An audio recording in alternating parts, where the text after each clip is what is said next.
Oi, pessoal. Voltamos agora. Tinha caído porque acabou o tempo. Vamos retomar aqui para a segunda parte. Aí, ó, o Silvio já entrou. Vou chamar o Silvio aqui. Peraí. Beleza. Vamos lá. Vamos lá, pessoal. Voltou? Voltou. O senhor estava falando sobre a questão doutrinal, né? De que o marxismo... O marxismo, ele, em algum momento, ele percebeu que ele era um movimento estratégico de dominação, de tomada de poder, e não um movimento ideológico, é um movimento de doutrina. Né? Então, por isso que, vamos dizer, as variações de marxismo, o marxismo não exige exigiu durante um tempo, mas não exige uma ortodoxia doutrinária. Né? Tem marxismo para todos os gostos. Bom, o que acontece? Tá, o Gramsci começou isso, então começou a ter um certo foco no mundo da cultura, né, do ponto de vista revolucionário. Bom, então a gente precisa revolucionar a cultura e tomando esse espaço e criar uma hegemonia, colocar só gente nossa lá e impor, por meio dos aparelhos culturais, né, o pensamento da classe operária, que é, na verdade, a doutrina do partido. Né. Bom, depois ali, né, depois da Primeira Guerra, e entre a Segunda Guerra, no entreguerra, surgiu a tal da Escola de Frankfurt. Tá? Que era mais ou menos assim, ó, tinha um pensador marxista bem muito inteligente e pouco ortodoxo, que era o George Lukács, ou Lukács, né, como se fala, o Georg Lukács, que tinha uma série de textos. Bom, ele não era exatamente um pensador marxista de origem, né? Ele era um aluno do Max Weber, muito talentoso. Aliás, o Weber achava que ele era assim, a grande esperança da intelectualidade alemã. Mas o Lukács se tornou marxista depois de um tempo e acreditou tanto no marxismo que ele acabou até renegando alguns livros dele escritos antes da sua conversão, né, que são os melhores, aliás. E depois, ainda quando ele era marxista e a Internacional Comunista disse que ele estava errado, ele ainda foi lá e renegou os livros também dessa época, né, e submeteu à autoridade do partido. Mas ele era um cara muito inteligente. Bom, ele se juntou com um playboy alemão, né, e montou um cara muito rico, mas rico porque o pai dele era um capitalista maldito, né, e fundou o Instituto de Pesquisas Sociais de Frankfurt, depois ficou conhecido como a Escola de Frankfurt. Né. Primeiro, se não me engano, chamava Instituto Marx e Engels. Né. Mas como o Instituto Marx e Engels era uma coisa, um instituto de Moscou, era um instituto soviético, e eles estavam no Ocidente, não queriam ter uma ligação muito clara e evidente com o Partido Comunista Soviético, eles acabaram mudando de nome. Bom, e nesse instituto de pesquisa, então ali se juntou, né, pelo menos duas figuras que fazem assim, o grosso da teoria do marxismo cultural, né, o núcleo, que é o Max Horkheimer e o Theodor Adorno. Tá? Esses sujeitos são, na minha visão, pelo menos, né, são pessoas muito inteligentes, assim, e eram homens muito cultos, né, e não eram, assim, marxistas desses, né, do típico marxista soviético, né, doutrinado e tal. Né. Mas eles eram, sobretudo, hegelianos. Né. Todos eles, o próprio Lukács, é um grande leitor de Hegel, discute muito Hegel, e está muito interessado na filosofia hegeliana. Então, de certa maneira, eles são uma volta, né, um passo atrás na filosofia marxista, uma volta para o Hegel. Tanto é assim que os textos fundamentais da Escola de Frankfurt, aos quais eles mais se dedicam, os textos do Marx, né, não é o Manifesto do Partido Comunista, é o capítulo 1 do Capital, é o texto fundamental, onde Marx define o que é mercadoria, e onde todos esses conceitos sobre alienação, luta de classe, acabam ali resumidos, mas sobretudo a ideia de reificação da realidade, né? Quer dizer assim, ó, por Marx, a mercadoria ela tinha uma vida própria, ela virava uma coisa independente do trabalho, né? E isso gerava uma série de consequências no mundo do capitalismo. Esse era o texto fundamental que eles discutiam, e os escritos do jovem Marx, né? O tal dos manuscritos econômicos filosóficos, onde o Marx tinha uma visão dessa relação entre infraestrutura e superestrutura muito mais dialética do que a visão dele da maturidade, onde o Marx já tinha se tornado praticamente um economista, né? Então, esses escritos da juventude do Marx é onde o Marx aparece muito mais, vamos dizer assim, filosófico, né? E não tão economista como já é o Marx do Capital.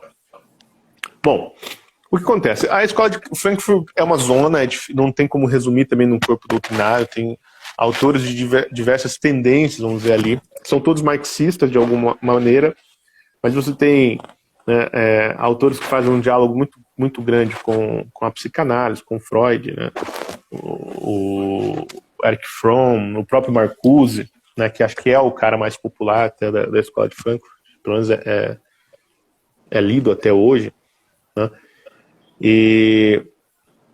Mas o que a escola de Frankfurt assim criou como fundamental? É a tal da teoria crítica, que ninguém sabe definir direito até hoje, cada um tem uma versão diferente do que é a teoria crítica, mas todos acreditavam que tinha uma teoria crítica. Teoria crítica é um outro nome para marxismo, né?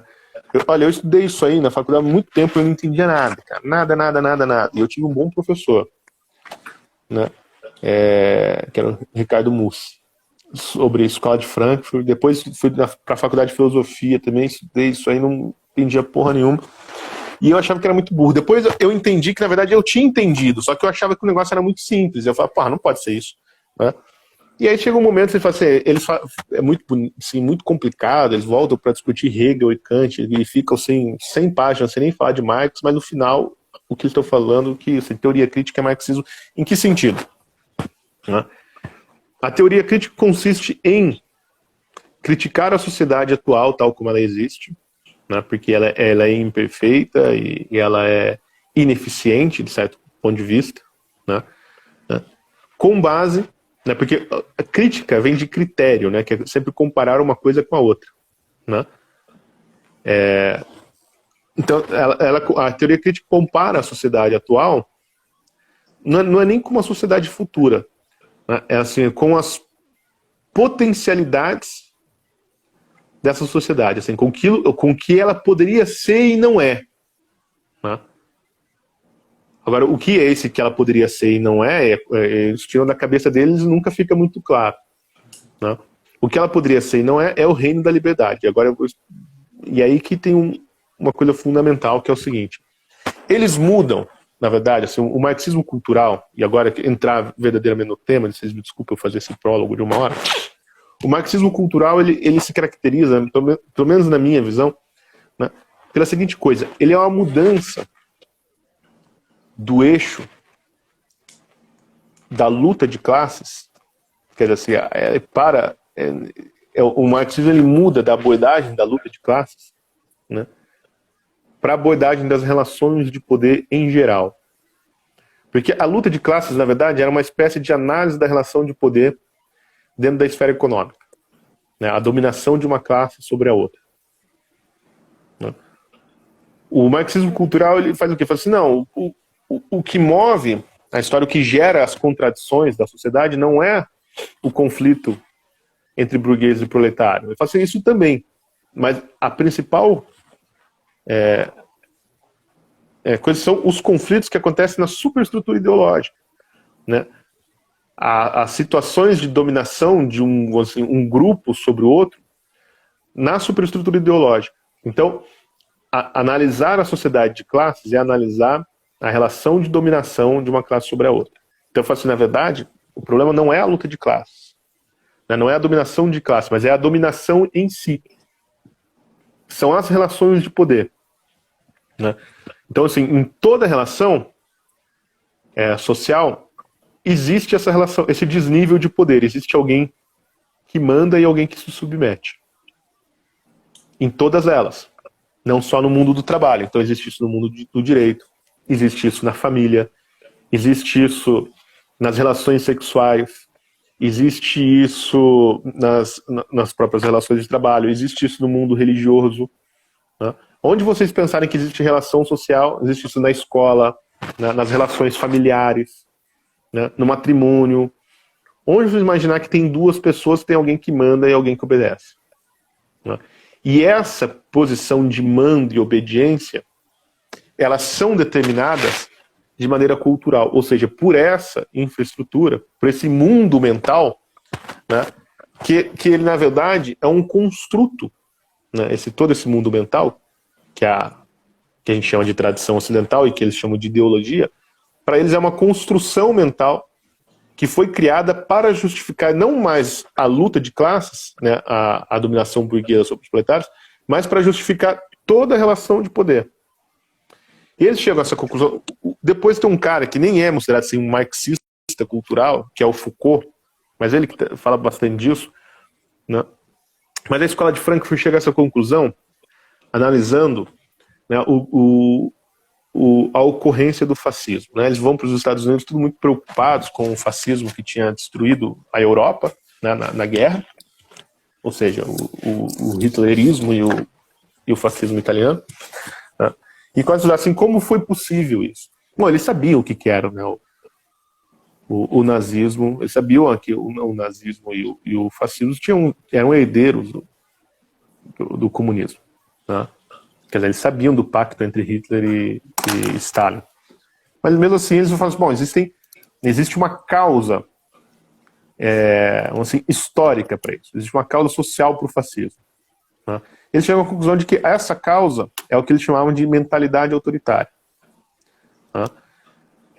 E o Horkheimer e o Adorno acabam até publicando um livro sobre isso já nos Estados Unidos, explicando, eles até criam uma escala para você poder aferir o grau da sua mentalidade autoritária, do seu autoritarismo. Né? E ele fala assim, o que cria, na verdade, o que tornou possível o fascismo, e a gente tem que lembrar que isso é no pós-guerra, e o mundo inteiro está horrorizado com o fascismo, então se qualquer coisa que seja antifascismo vai pegar, né, vai fazer sucesso. Né? O que cria, na verdade, o fascismo, né, são esses pequenos autoritarismos na mentalidade ocidental, né, que chegou no seu ápice durante na Alemanha nazista. Né? Mas, na verdade, existe pré-condições para gerar isso. Né? Então, eles vão analisar nesse livro a mentalidade, a mente autoritária, sobretudo a relação, né, de gerações, de pai e filho, né, dentro das famílias.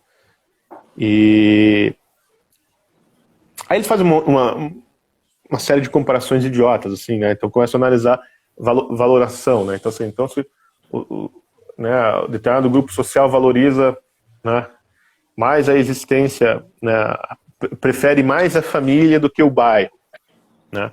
Então ele é um sujeito mais autoritário, né? Porque dentro da família ele tem autoridade, no bairro, né, ele precisa dividir essa autoridade com os outros moradores de bairro, então precisa chegar a um senso comum, etc. Então dentro lá da família dele ele que manda, então ele é mais autoritário, né? Se ele pertence a uma religião dogmática, então ele é mais autoritário, e um monte de coisa. Né? Bom, quando isso mistura com Freud, então, com Erich Fromm e com o Marcuse no Era da Civilização, eles pegam a ideia do Freud de impulso sexual e falam o seguinte, né? A sociedade ocidental,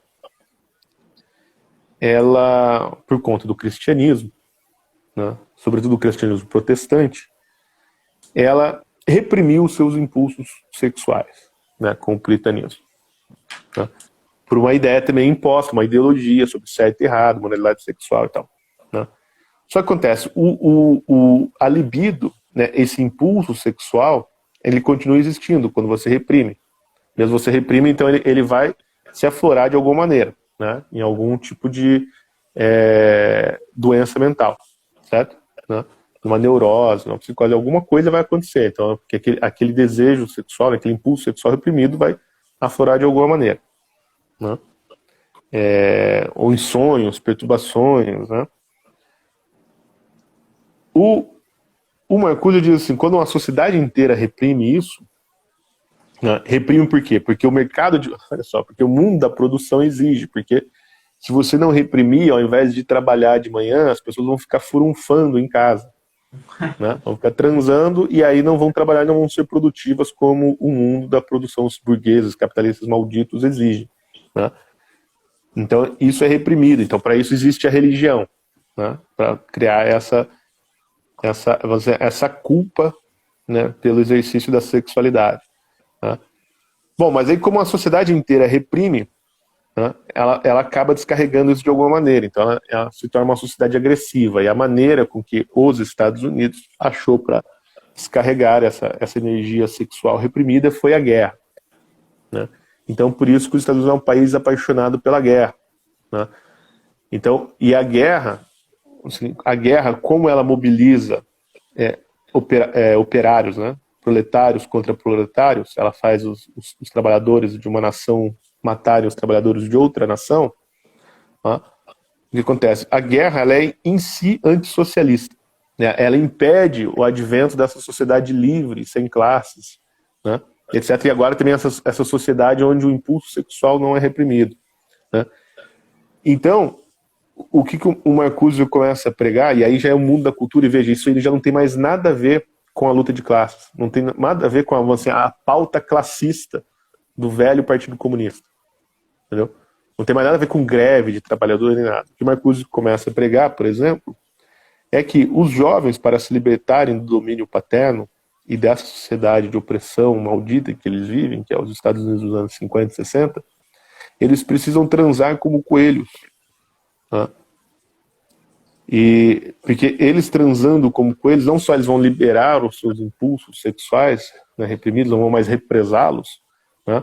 Então eles vão se tornar pessoas pacifistas. E como eles vão se tornar pessoas pacifistas, né, a sociedade vai perder esse impulso bélico, né? Então ela não vai mais ter a necessidade de fazer guerra, porque no final das contas todo mundo, né, felizão porque deu uma trepadinha, né? Essa é a ideia do Marcuse. Resumindo, assim, é tudo muito mais complicado quando ele fala, mas no final das contas é isso. E a consequência foi essa, porque o Marcuse é o teórico do movimento hippie, tá? E o grande teórico da liberação sexual, né, da revolução sexual dos anos 60. Só que acontece, isso aí é um ponto, mas esse modo de olhar, né, que é característico disso que a gente chama de marxismo cultural, né, olhar sempre um conflito de dominação nas relações sociais, ele se espalhou por tudo, né?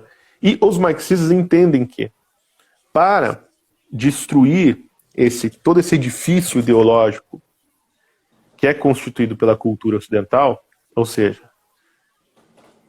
pela racionalidade grega, pela revelação cristã e pelo direito romano, para destruir, ou pela noção de direito, né, objetivos, para destruir tudo isso, então você precisa acirrar esses vários conflitos que estão ocultados na sociedade, tá? Então, por exemplo, a relação entre marido e mulher, na verdade, ela é uma relação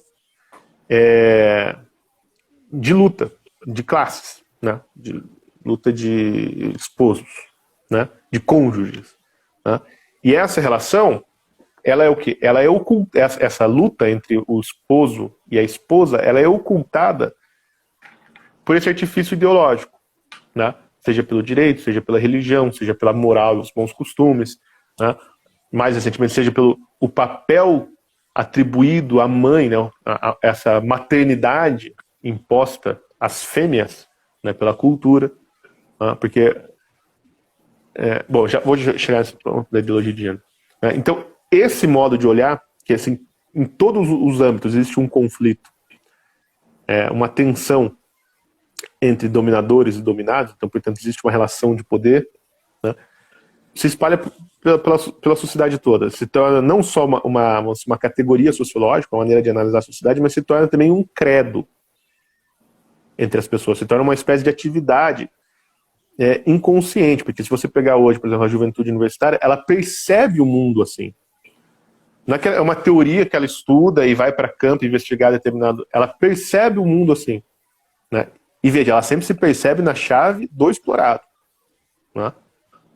Nunca do explorador, é sempre do explorado. Ela se percebe assim, ela percebe a realidade assim, né? Sempre em desníveis de relações de poder e reage dessa maneira, né? Quer dizer, ela reage de acordo com essa percepção, como se ela tivesse a obrigação o quê? De acirrar de revelar essa relação de poder, né? E tentar destruí-la. Para destruir, assim, para mudar essa relação de poder, o que ela tem que fazer? Ela tem que alterar a ideologia, que é a cultura, né? Vou dar um exemplo. Silvio, Que é o... só um momento. Eu vou só pegar o carregador, minha bateria está acabando, mas o Pedro vai continuar aqui. Beleza. Tá? Vou dar um exemplo que é o seguinte. A tal da ideologia de gênero, né? O que é o fundamento da ideologia de gênero, que é obviamente marxista? Quando você lê todas as autoras feministas e a teoria queer, todos se referem ao mesmo texto do Engels, que é a origem da família, da sociedade e da propriedade. Da família, da propriedade e do Estado, né? Todos esses estão fundamentados lá. O que eles dizem? Isso é uma ideia que, então, isso é curioso, que isso é uma ideia que já estava no Marx e não foi muito trabalhada. Foi ser trabalhada depois dos anos 50. Mas o Marx e o Engels já falavam exatamente disso, né? Então, é o seguinte, todo o cristianismo, mais a filosofia grega, existem para justificar a relação de dominação do homem sobre a mulher, né? Quer dizer, não é que só existem para isso, mas vamos dizer assim, a relação de dominação do homem sobre a mulher, que eles chamam de patriarcado, né? Ela é justificada pelo cristianismo, né? Ou pelas religiões abrâmicas de modo geral, né? Porque também tem isso no Islã e também tem isso no mundo judaico, embora no Islã ninguém vai lá encher o saco deles, porque senão eles matam, decapitam, e, né? Lá não tem essa conversa. Mas decapitam, né? Não decapitam, porra. O que eles fazem? Então, na verdade, essa relação, né, vamos dizer assim, de superioridade do homem e da mulher, ou essa ideia de que o homem é mais forte, né, e que o homem é o provedor do lar, né, e a mulher ela é uma parideira, né, e ela ficou com essa função da maternidade, de ficar cuidando dos filhos e tal. Na verdade, isso é uma construção social. O mundo não é assim naturalmente, né? Isso não é da natureza das coisas, né? Não a mulher não é só porque ela pode ficar grávida que ela é uma mãe, né? Assim, a maternidade não é um instinto biológico. A maternidade é uma construção social, né? Ou seja, da superestrutura ideológica, né? Inventada provavelmente pela igreja ou, sei lá, por algum patriarca romano, né? Ou pelos profetas da Bíblia, ou sei lá, por Sócrates, Aristóteles, né? Para colocar na cabeça das mulheres que, como elas têm filhos, elas precisam ficar em casa cuidando da prole, e por isso elas não podem trabalhar fora, elas não podem ganhar dinheiro, e como elas não podem ganhar dinheiro, e o dinheiro é o critério de avaliação de sucesso na sociedade, então logo elas são inferiores. Quer dizer, isso aqui é uma caricatura do negócio, né? Então, assim, o papel, vamos dizer, o papel da maternidade é considerado um papel social e não uma realidade biológica. Na verdade, a mulher, quando fica feliz que olha um bebê, né? E isso você pode ver, assim, cara, qualquer um pode fazer esse teste. Pega uma menina, né, uma namorada de vocês aí, novinha, sei lá, e mostra um bebê pra ela. Pega um bebê e olha bem pra cara dela, você vai ver que a pupila dilata. Mulheres, quando vê bebê, a pupila dilata. Não, é verdade, pode fazer, né? O cérebro identifica isso, não é a cultura, né? Mas a cabeça deles é a cultura. Foi colocado na cabeça dela de que ela gosta de bebês, né? Mas na verdade isso é uma imposição cultural, não é um dado da natureza. Então, essa ideia de que a mulher, né, tem que ficar no lar e tal, né, que em certo sentido é também uma construção social,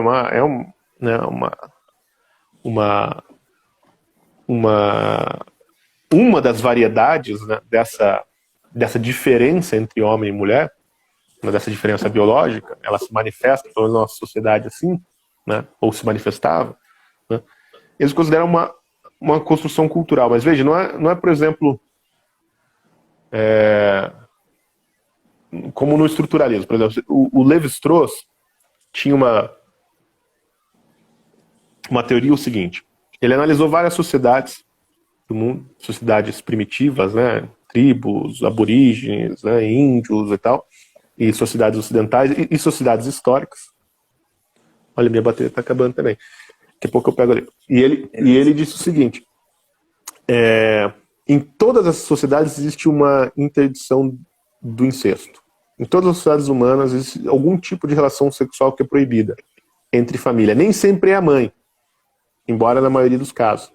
Né? Ou nem sempre é só a mãe, porque tem a mãe, tem a irmã, tem a tia cruzada, né? O tio cruzado, quer dizer, o irmão do pai não pode transar com a sobrinha, né? Mas o irmão da mãe pode. Então, dependendo da sociedade, existem várias relações que são consideradas incestuosas diferentes. Mas o incesto é um dado fundamental. Então, o incesto é um dado da natureza.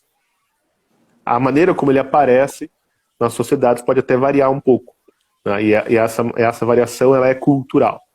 Mas veja, não é isso que essa crítica marxista está falando. Embora essa ideia também possa ser contestada. Não, o que eles estão falando é o seguinte: não, a própria interdição do incesto é uma imposição da cultura, isso pode ser mudado. Não há nenhum motivo racional para falar que a mãe e o filho podem ter relações sexuais, ou o pai e a filha. Né? Não podem. Para interditar essa relação. Isso é muito claro em algumas autoras feministas que pregam mesmo a abolição do incesto. Né? Bom, então tudo vira construção social, inclusive a heterossexualidade, que eles criaram um nome bonito que chama heteronormatividade. Né? Então o que domina o mundo não é mais assim o patriarcado, né? As relações patriarcais, ou seja, a dominação do homem sobre a mulher. É muito pior, porque falar homem e mulher já é se render à ideologia dominante, é se render você ao capitalismo. Né? Porque a própria ideia de homem e mulher já está errada, porque elas são construções sociais. Então, a construção não é só o papel que foi atribuído ao homem ou o papel que foi atribuído à mulher. Não é só isso que é a ideologia. Dividir, né, o mundo com base nas categorias biológicas já é uma construção social. Então, na verdade, você pode até ter a realidade biológica. Né? Ou seja, indivíduos com aparelho reprodutivo masculino, indivíduos com aparelho reprodutivo masculino. Isso não quer dizer que um e outro é homem e o outro é mulher. Isso que é ideologia de gênero. Então, os papéis de gênero, né, que é diferente de sexo, né, ou seja, a identidade de gênero, né, ou seja, o que o sujeito vai fazer com aquele aparelho reprodutivo dele, são construções sociais. E na medida que a gente descobre que isso são construções sociais, ou seja, são imposições, né, de uma maioria hétero sobre uma minoria homossexual, que é isso que está na cabeça deles, né? Então a gente tem que acirrar o conflito, né, criar um conflito entre heterossexuais e homossexuais. E como criar esse conflito? A primeira coisa é destruindo a ideia de heterossexualidade e homossexualidade. Fala assim, na verdade, isso nem existe. O que existe é o quê? Como tudo é um papel social, para a sociedade ser livre, é preciso dar aos indivíduos o direito de exercer o papel que eles bem entender. Né? E não ficar mais preso a uma ideologia biológica. Né? Uma ideologia que até hoje dizia que esse papel de gênero, na verdade, era uma decorrência da sua condição biológica. Né? Veja, isso foi muito longe do marxismo, entendeu? Clássico. Isso não tem nada a ver com luta de classe, com chão de fábrica, com revolução operária. Né? Mas é exatamente o mesmo mecanismo que estava lá na análise de classe, né? Da contradição de classe. Então, assim, a própria ideia de classe para o Marx tem que ser destruída. Né? Não pode mais haver classes. É a mesma coisa. Então, a própria ideia de sexo e gênero tem que ser destruída. Não pode mais haver sexo. É o gênero fluido, né? É o gênero fluido. Só pode haver as escolhas individuais. Né? Então, por exemplo, né, eles, nos anos 60, eles incitaram o conflito entre pai e filho. Né? Por quê? Porque o pai se entendia que tinha uma autoridade sobre o filho. Então, essa autoridade ela não é natural, não é só porque o cara pôs o moleque no mundo que ele tem autoridade sobre ele, etc, etc. E aí acirraram esse conflito. Né? A ponto de que, assim, qual que é o problema do conflito entre pai e filho? Né?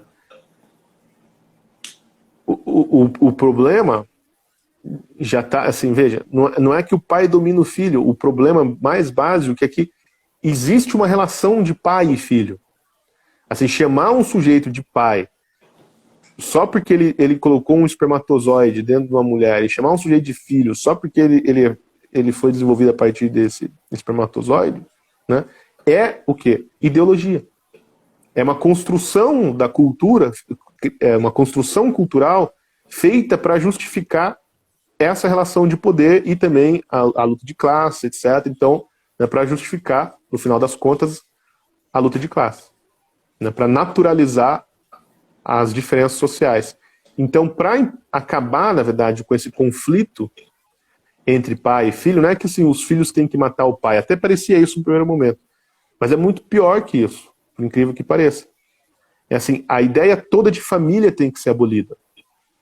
Porque, na verdade, quem cria essas relações de dominação, né, que são justificadas pela ideologia, ou seja, pela cultura, né, quem cria isso é a ideia de família. É a família que está por baixo. Acreditar que existe uma entidade natural chamada família, né? Você só acredita que existe família porque a sociedade te impôs isso. Que na verdade o que existe é um macho e uma fêmea que cruzam e tem filhotes. Né? É isso que existe. Né? Isso que a gente chama de família, de irmão, de irmã, de tio, de tia, de cunhado, não sei o quê. Isso aí tudo é uma invenção da cultura. Veja, mas é uma invenção maligna. É esse que é o ponto. Isso foi inventado para te dominar, para te escravizar e para fazer você ser sujeito da vontade alheia. Que é o seu pai, ou um padre, ou o seu patrão, né? Ou o seu namorado, né? Ou seja lá o que você conseguir imaginar. Entendeu? Então todas as relações sociais são permeadas por isso. Por exemplo, deixa eu só ver como está minha bateria aqui. Beleza. Tem um pouquinho. Por exemplo, o que é o livro Igreja, Carisma e Poder do Leonardo Boff, se não isso? O que ele advoga, no final das contas, é o seguinte: existe a igreja, o povo de Deus, né, que é o corpo místico, o povão, os fiéis e tal, e existe a igreja dominadora, a estrutura da igreja, a hierarquia, né, o Vaticano, os bispos, né, etc. Por que existe, então, essa diferença? Existe o mundo dos bispos, dos padres, o papa, o clero, a estrutura toda pesada da igreja que domina, e o povo. Né, o povo que é onde está a verdadeira fé, né, esse povo de Deus, né, que exige ser libertado. Então isso é uma relação de poder. Né? A hierarquia da Igreja Católica domina o povo, que, por outro lado, proporciona a vida dessa igreja, dando dízimo, etc. etc. Por que existe essa distinção, essa relação de poder?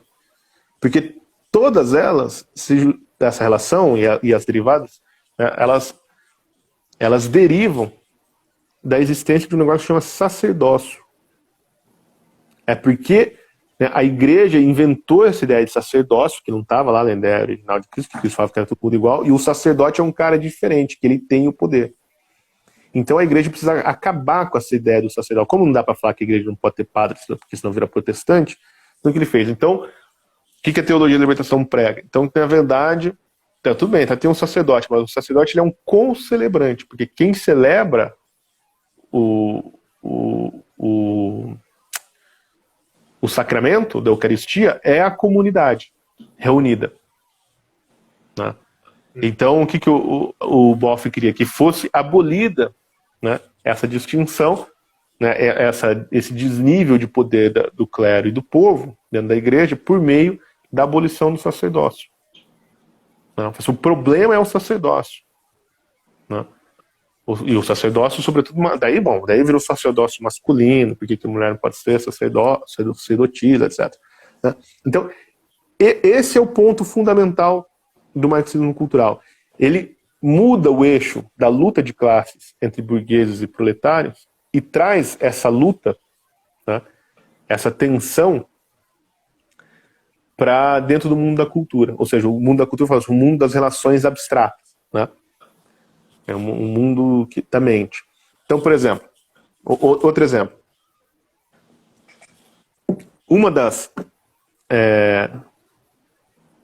assim, das heranças culturais do Ocidente é a filosofia grega, que ela pode ser resumida de certa maneira sobre assim, o domínio da razão, domínio da natureza pela razão, o exercício da razão. É um negócio que os gregos inventaram isso aí, né? Eles descobriram a razão, a lógica, a formação da ciência, tudo isso aí veio do grego, né, dos gregos. Então, o que acontece? Graças a isso, a esse exercício da razão, né, o homem desenvolveu os campos de concentração, que era uma coisa super racional, gerenciada, e de fato era mesmo, né? Graças a esse exercício da razão, esse domínio da razão sobre a natureza, o homem desenvolveu a bomba atômica. Graças a esse domínio da razão sobre a natureza, o homem destruiu o meio ambiente, né? Causou aquecimento global, matou as girafas da Amazônia, né? E deixou a Greta irritada. Né? Qual que é o problema da Greta? O problema da Greta não é o meio ambiente. O problema da Greta é a razão humana. É o exercício da razão. Por exemplo, tudo isso que se chama de filosofia pós-moderna é uma longa discussão sobre a falência da razão no século XX. Assim, o projeto da modernidade, isso que os pós-modernos dizem, o projeto da modernidade, que era assim, as grandes construções racionais, né, ideológicas, artísticas, tudo isso aí deu errado. Né? Quem começou com esse papo foi o Nietzsche, e o Nietzsche era muito claro a respeito disso. Ele falou assim, a razão não leva a nada. O que faz alguma coisa é o exercício da força. Né? E se pegar, por exemplo, o Habermas, que é um herdeiro, né, da escola de Frankfurt, né, e aquilo que ele chama de razão pública, etc., razão dialogal, né, tudo que ele fala assim, a política é o confronto da razão dialogal, não sei o quê. Assim, o Habermas é um cara que não acredita na demonstração racional, né, que um argumento pode convencer o outro de maneira irrefutável. Né, ele fala que tem que ter um diálogo até chegar a um consenso. Né. Só que nunca existe consenso. O que o Habermas está advogando no final das contas é que ganha quem fala mais alto, ou quem fala por mais tempo. Até o outro cansar, porque é impossível comparar argumentos e ver quem tem razão ou não. Então, assim, o próprio marxismo cultural, e isso surgiu dentro do marxismo mesmo, né, começa a demolir a própria ideia de racionalidade. Porque a razão, ela é má. A razão, ela é um instrumento de dominação para justificar, né, a exploração do capitalismo, né, para justificar a exploração da igreja, do direito, etc. Né. Então a própria noção de razão tem que ser destruída, abolida. Né. Por quê? Porque a razão ela é usada para gerenciar, né, por exemplo, assim, um sistema de produção numa fábrica. Né. Para ele ser efetivo, ele tem que ser um sistema racional. Então a racionalidade ela é usada para quê? Para determinar os comportamentos dos trabalhadores, dos empregados de uma empresa. Né, dos funcionários de um Estado. Né? Então, ao invés de você deixar as pessoas agirem livremente, segundo a sua criatividade, sei lá, qual besteira que eles falam, seus impulsos. Né?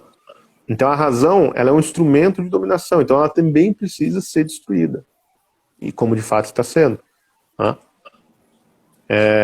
Então, assim, a mesma coisa... então, assim, por exemplo, todas os movimentos ambientais que fazem parte, vamos dizer assim, desse espaço, né, desse movimento cultural do marxismo cultural, nesse movimento que é o marxismo cultural, né, eles derivam disso, dessa importância de se destruir a razão. Né. Um outro exemplo, né, existe, por exemplo, essa ideia que agora eu estou sendo colocada em voga, que é a juristocracia, né? O mundo que é governado pelos poderes judiciários. Né? E como isso acontece? Da seguinte, mas também é a mesma aplicação. Fala assim, existe uma diferença de poder entre o mundo jurídico, né? Aqueles que põem a lei em operação, que operam a lei, e os leigos, e o povo. Né? Então, assim, o mundo jurídico, né, as relações, a Constituição, as leis foram criadas, né, pelos políticos e pela elite para justificar todo o sistema de dominação da sociedade, para justificar a exploração do capitalismo, dos operários pelo capitalista, do povo pelos padres, dos filhos pelos pais, das mulheres pelos homens, dos homossexuais pelos heterossexuais, etc. Dos negros pelos brancos, sei lá, dos maias pelos astecas, vocês podem imaginar o que for, né, dos palmeirenses pelos corintianos, e assim por diante. Então existe um sistema jurídico que garante isso.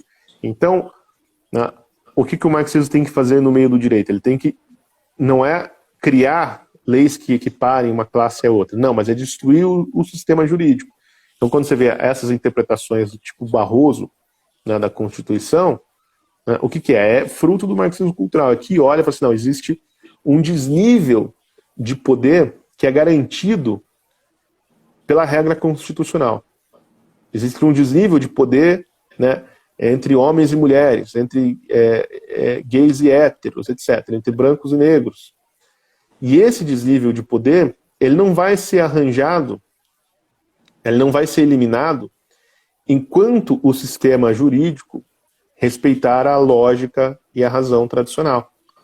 Então tem que entrar uma outra coisa em jogo, que é o quê? O interesse de classe, assim, é o interesse da classe revolucionária. Então a interpretação constitucional, vamos dizer, para equiparar as duas coisas, ela não é mediada pela razão ou pelo próprio sistema de não, então vamos criar outras leis que equiparem, etc. Não, ele é distorcido, né? Aquela interpretação racional que se tinha do sistema jurídico, ele é reinterpretado o quê? À luz da justiça social.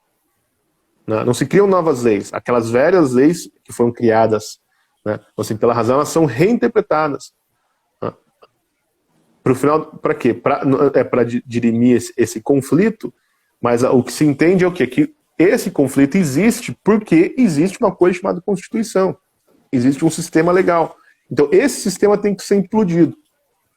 Né? E como que você faz para implodir? Você insere um monte de vírus, né, lá dentro. Um monte de contradições. Né? Por meio do quê? Por meio do tal do controle de constitucionalidade do STF. Né? Que faz o quê? Então, como você não pode mudar isso, porque você tem o Congresso, né? Você reinterpreta a Constituição à luz do quê? Desse marxismo cultural. Ou seja, à luz do quê?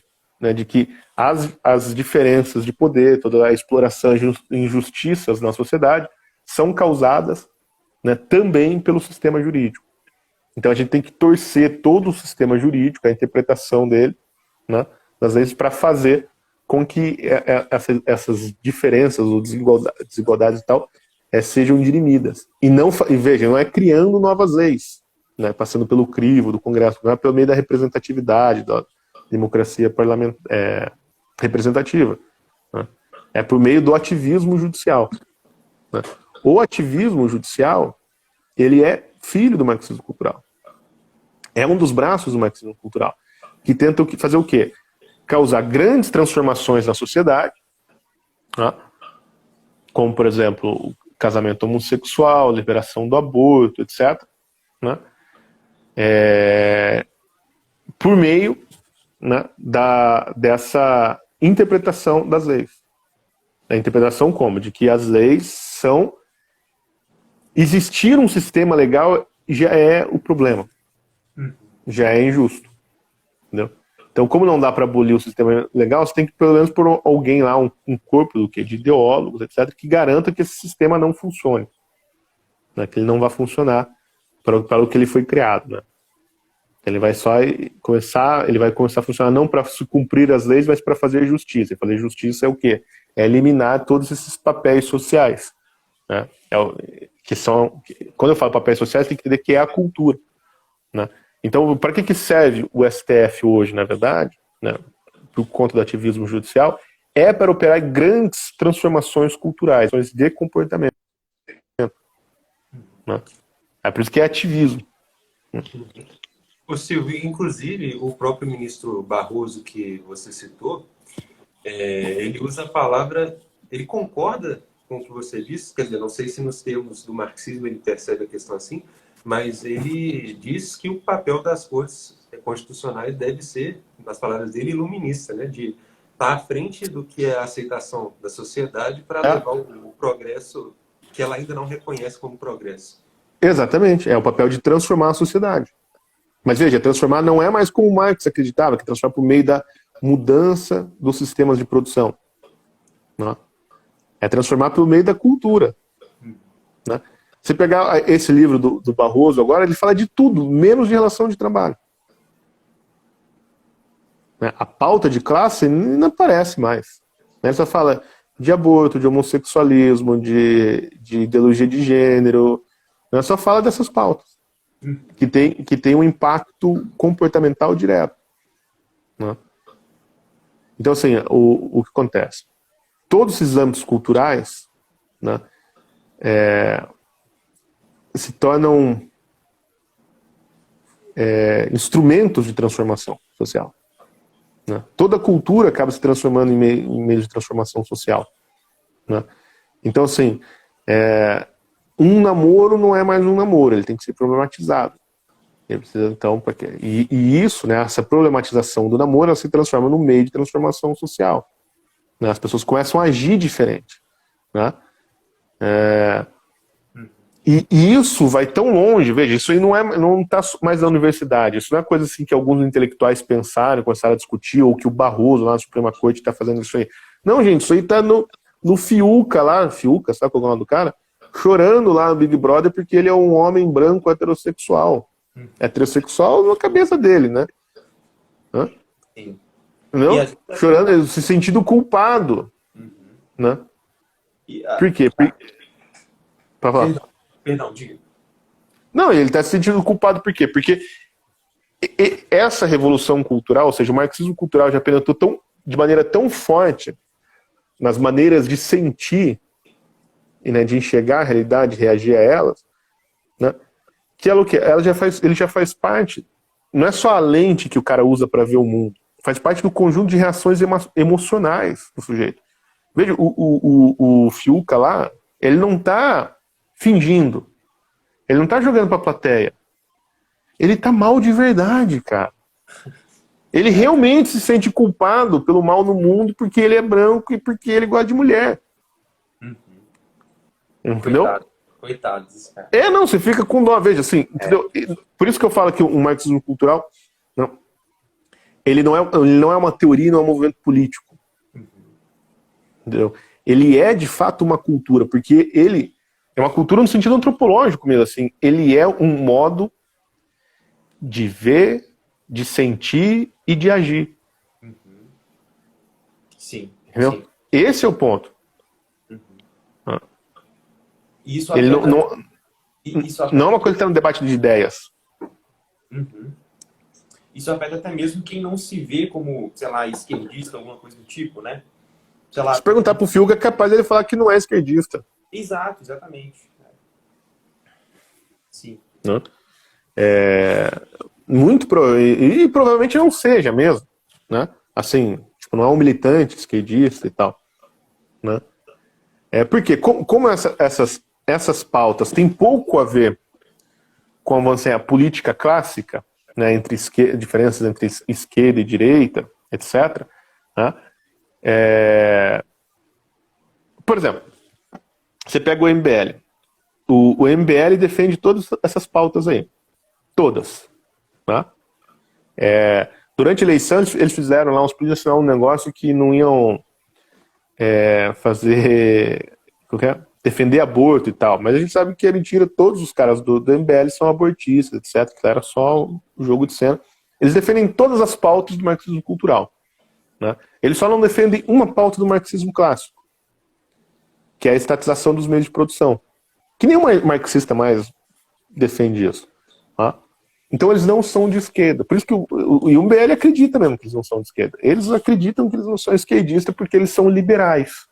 Que eles defendem uma economia liberal. Né? Uma economia desregulamentada. Que provavelmente os caras do PSOL também defendem. Né? Mas todas as pautas do marxismo cultural, eles abraçam. Né? Sei lá, da legalização de droga ao aborto. Né? Aí, o que eles são contra? Por exemplo, né? eles não veem nenhum problema, né, em operação de mudança de sexo em criança. Qual que é o problema deles com isso, com a operação de mudança de sexo em criança, para o MBL? É porque isso está sendo pago com dinheiro público.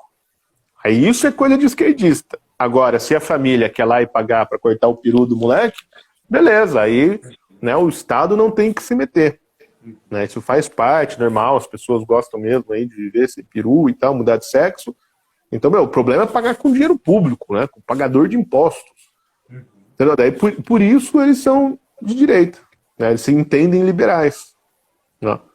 Então, mas quando você olha o jogo, né, a qual corrente de poder eles estão subordinados, é óbvio que eles fazem parte do movimento revolucionário. Né? O MBL. Eles até podem falar que eles não têm nenhuma visão de sociedade futuro, utópica que eles querem criar. Eu acho que de fato isso não tem mesmo, né, dentro do MBL. Agora, o resultado da praxis política desse movimento só favorece o movimento revolucionário. Né?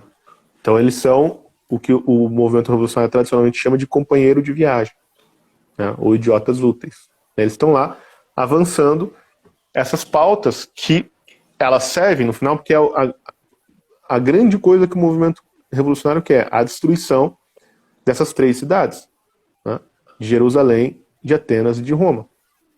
É isso que o movimento revolucionário quer. Né? Para colocar o que no lugar? Ninguém sabe, isso não é importante. Não, o importante é destruir, né, e dessa destruição vai surgir uma síntese, que será melhor, né, do que a que existe atualmente. Né? Isso é a teoria crítica. Destrói tudo agora e o que aparecer vai ser melhor. Né? Porque a sociedade ela é fruto da razão humana, e a razão humana é podre, porque a razão humana só existe para dominar as pessoas. Né? Dominar os mais fracos, sei lá. Né? Então, essa ideia de esquerda e direita, quando você vê essas pautas, assim, elas é difícil para o cara fazer esse cálculo. Falar, não, mas eu não sou esquerdista porque eu não votei no PT, né? Porque eu sou contra sindicato. Entendeu? Essas pautas clássicas do movimento comunista, do Partido Comunista, que definiam o que era direita e esquerda, elas não têm quase nenhuma influência mais, né, no jogo político. O que realmente são as pautas, eu falo cultural por quê? Porque elas derivam dessa interpretação de que toda a cultura ocidental foi criada para escravizar alguém, né? Para criar um sistema de dominação de um sobre o outro. Então, a razão, a revelação cristã, o direito, eles existem para dominar alguém. Então, tudo que essas 3 coisas, né, assim, regulamentam e dominam, né, devem ser desconstruídas. Então, assim, as pautas do meio ambiente, é óbvio que elas são pautas culturais, porque elas não têm a ver com preservar as girafas da Amazônia. Né? Elas são fruto, na verdade, né, de uma desconstrução, primeiro, da própria razão humana, né, porque vê a razão, né, o predomínio da razão sobre a natureza como um problema que tem que ser eliminado, né, uma desconstrução da diferença entre humano e bicho, né, entre o homem e a fera, que isso é típico dos movimentos ambientalistas, né? Então, assim, por exemplo, a própria ideia de direitos animais, né? Para você ter direitos animais, você tem que destruir todo o sistema jurídico, a razão, etc. Né? E acabar por quê? Porque existe uma relação de dominação do homem sobre os animais. Isso é injusto, tem que ser desfeito. Então, assim, é óbvio que o movimento ambientalista é um movimento cultural. Né? São pautas culturais e são frutos de tudo isso, sobretudo depois desse advento da escola de Frankfurt. Né? A proliferação dos tipos de gênero, né? Dos gêneros hetero, cis, binário, queer, sei lá, essa porra toda, né? São frutos disso. Né?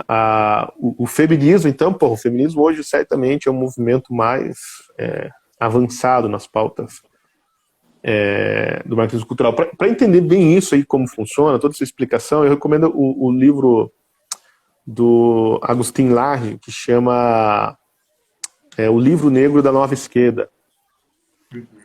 Tá? Foi publicado pela editora Danúbio. Tem nas livrarias, aí na livraria do Bernardo, na livraria do BSM, sempre tem. Tá?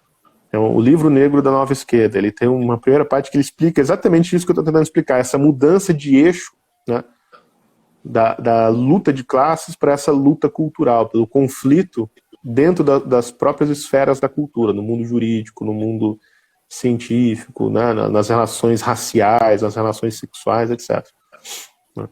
E ele analisa bastante assim o movimento feminista. Como o movimento feminista hoje é a grande frente, campo de batalha do marxismo cultural. Bom, eu acho que é isso, gente. Se alguém tiver alguma pergunta aí. Perfeito, Silvio. Maravilha.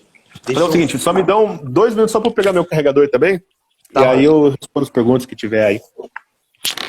Beleza. Vou ativar os comentários aqui então, pessoal. Vamos abrir outra live, na verdade, porque a gente está quase dando tempo dessa, ainda... Não, podem mandando as perguntas aqui. Aí, daqui a pouquinho a gente abre, só enquanto o Silvio não volta. Podem ir mandando aí nos comentários, pessoal, as perguntas.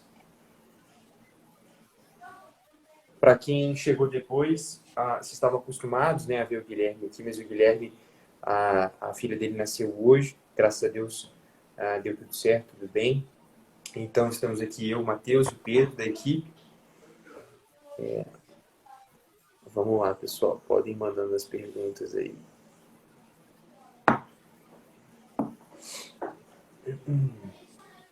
E aí, bom, caso nós tenhamos perguntas, a gente abre outra live. A live vai ficar salva, beleza? Mas para os inscritos no curso do Brasil Expurga. Então, é o link da bio e se inscrever. Ó, tem uma pergunta do Miguel aqui. Silvio, essa live aqui já vai encerrar. Será que a gente pode abrir outra só para responder as perguntas?